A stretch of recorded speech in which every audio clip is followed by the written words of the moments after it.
Il pleut sur l'Atlantique. Poème de Catherine Andrieux. Il pleut sur l'Atlantique.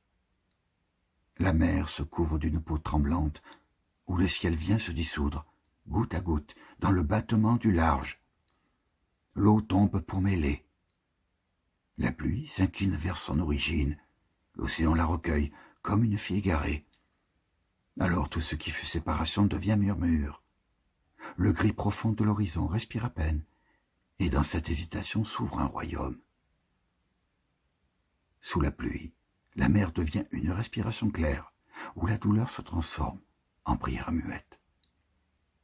On y voit les larmes du ciel retomber sur leurs propres reflets, cherchant à s'y dissoudre pour mieux comprendre.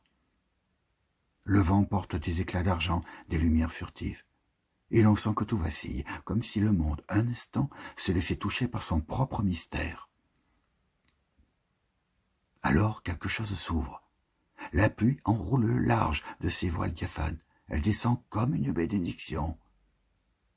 L'océan frémit, se cabre, puis s'apaise, et je comprends soudain qu'il ne pleut pas sur la mer, il pleut en elle.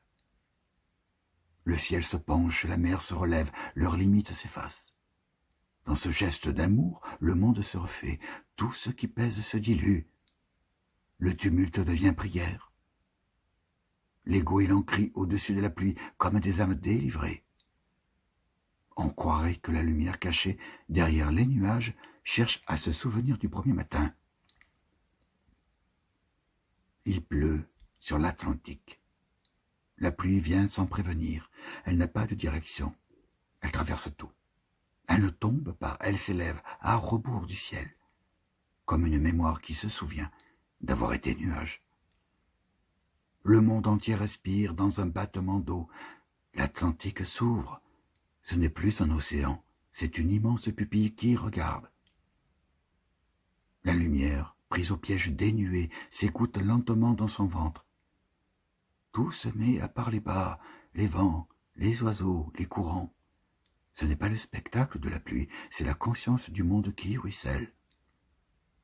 Là, quelque chose s'unit, la matière et le souffle, la fatigue et la grâce. L'eau n'a plus de couleur, mais elle a le visage de tout ce qu'elle touche. On y sent le vertige d'être et de ne plus être, l'innocence première du chaos. Le cœur du monde abattu, et là battu sous la pluie. Je reste là immobile, sous cette pluie d'éternité. Elle m'effleure, me traverse, me dénoue. Je sens en moi la mer remuer doucement, comme si l'eau de mes veines voulait rejoindre l'eau du monde. Un battement, puis plus rien, tout s'unit. Et je me dis, la beauté, la vraie, n'est pas dans la clarté, mais dans cette lente obstination de l'eau à se mêler à l'eau. L'Atlantique, sous la pluie, est un cœur sans frontières, un silence battant, un regard du monde sur lui-même. Quand la dernière goutte s'éteint, le large redevient bleu, et la pluie demeure en dessous, dans la profondeur des eaux, dans le tremblement du sang, dans la mémoire de tout ce qui a été touché.